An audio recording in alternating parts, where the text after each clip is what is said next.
Welcome les amis, on se retrouve en ce jour de Saint-Sylvestre pour les inconnus du ring. Et bien sûr oui, vous avez eu le choix de voter, vous, fans de Wrestling Football. Et bien sûr les résultats du vote sont les Young Bucks, les représentants du Bullet Club. T'as truqué les balles mon salaud. Oh mais qu'est-ce que tu fous là toi? Je voulais faire chier un gros, du coup je suis venu te voir. Mais dégage, on va voir ta équipe, voilà, merde. Non bon, revenons au sérieux. Si Lulu peut enfin me céder un peu de paix. Et donc prenons et parlons surtout des Young Bucks. Et oui, cette équipe, cette grande équipe justement, qui a erré sur le circuit indépendant depuis déjà des années. Et oui, donc ben justement on va passer un peu au petit récapitulatif de leur carrière, mais très léger bien sûr comme d'habitude. Donc ben ils ont commencé leur carrière sur le circuit indépendant comme tout le monde. Donc parmi les fédérations qu'on peut citer, on a la Pro Wrestling Area, PWG, on a la NWA qui était une filière, enfin qui est la fédération mère de la TNA. Voilà, on a les ROH, on a la New Japan Pro Wrestling et on a la Wrestle One. Voilà justement, ils ont brillé sur ce circuit indépendant, étant notamment de nombreuses fois champions. Je vais pas vous faire son palmarès tellement il est plein. Et oui, cette équipe a peut-être un palmarès aussi long que mon bras, et pas autre chose de mon corps bien sûr. Et justement, ben à force d'avoir ce palmarès justement qui se remplit, ils sont rapprochés des fédérations, des grandes fédérations, notamment de la WWE, qui les a pris en effet à une période aux alentours des années 2006. Cependant pour eux, la fédération de Stanford les a relâchés quelques mois plus tard pour faute de pas assez de qualité in-ring. Pourtant les mecs de Stanford sont en train de les dragouiller en ce moment. Eh mais quand tu fais ça Lulu? Ben j'ai trinqué avec eux et ma mère, pas vraiment. Ah là là bon, tu peux pas aller retourner voir Taiki un peu et arrêter de me casser les merci. Bref, revenons un peu au sérieux quand même. Et donc oui, ils se sont fait rejeter pour pas cette qualité in ring, et cependant maintenant la WWE les veut. On va savoir pourquoi. Et donc ben voilà, donc ben, après s'être fait rejeter, ils ont erré encore un peu sur le circuit indépendant avant d'être opérés par la TNA, la Total Non-Stop Action. Et donc ben la fédération d'Orlando a commencé à commencer justement à les faire les yeux doux, à les faire passer comme une grande équipe, chose qu'ils sont justement. Malheureusement les soucis financiers de la TNA et tout ont fait que ben après une bonne période quand même en équipe avec notamment les Motor-City Machine Gun, après un passage à la X-Division, ils ont dû quitter les bureaux de Nashville et retourner encore une fois sur le circuit indépendant. Et justement on peut dire que leur retour sur le circuit indépendant c'est très bien fait même, vu que pendant l'année 2013-2014 ils ont enchaîné les titres. Et ceci a l'air de continuer en 2015 vu qu'ils sont encore dans Title Picture pour le titre de la NWGP. Donc le titre par équipe junior bien sûr. Voilà, bon ben passons un peu alors moveset, parce que ben si ils sont désignés comme une des meilleures équipes au monde, et si la WWE n'a pas voulu d'eux assez étonnamment, c'est parce qu'ils ont un moveset assez rempli justement. Surtout avec plein de combinaisons par équipe assez surprenantes. Donc je me rappelle d'une interview que j'avais entendue il y a quelques mois, et avec notamment ACH, qui avait rapporté que ces mecs là, donc les Young Bucks, il y a une chose qui est bien, c'est que quand on s'entraîne avec eux, ils cherchent toujours à trouver des combinaisons à faire par équipe pour offrir du spectacle. C'était le sentiment d'ailleurs ressenti par d'autres catcheurs sur le circuit indépendant et sur la scène de la ROH.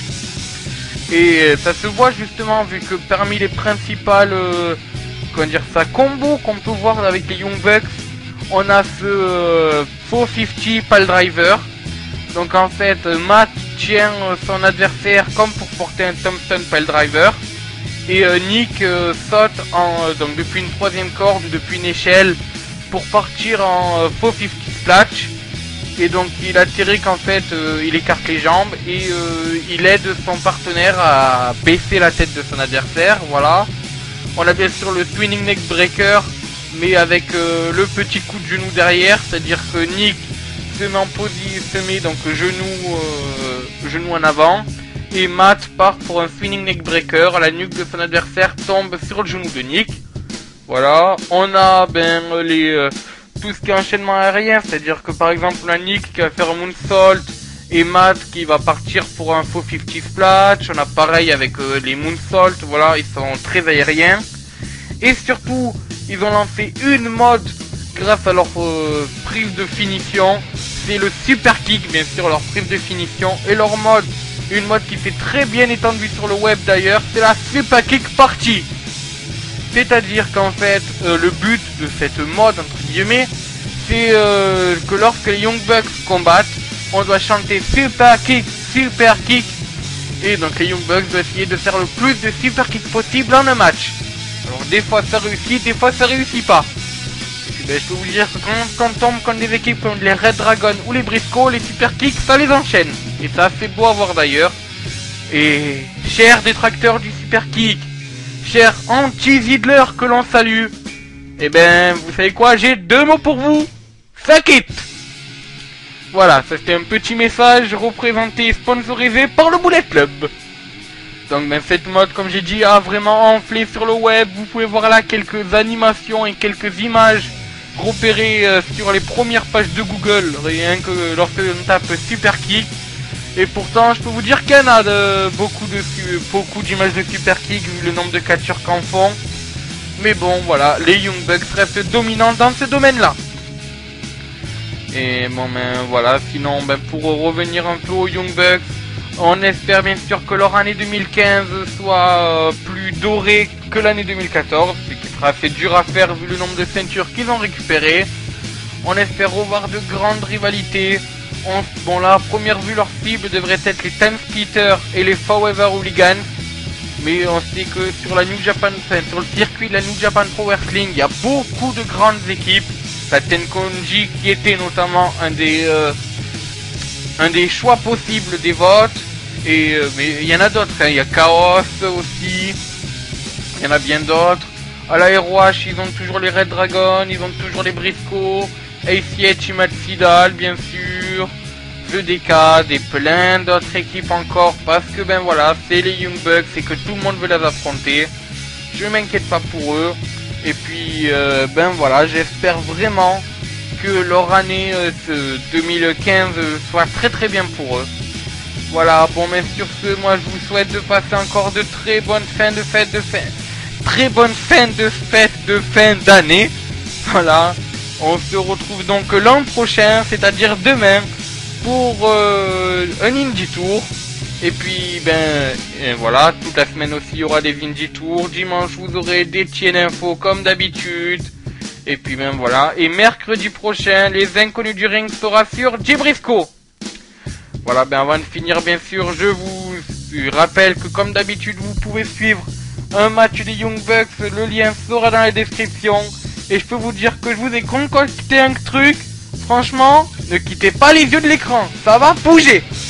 Voilà, sur ce, bonne vidéo à ceux qui vont regarder ça, c'est dans la description. Et puis moi je vous dis, ciao, bonsoir les amis.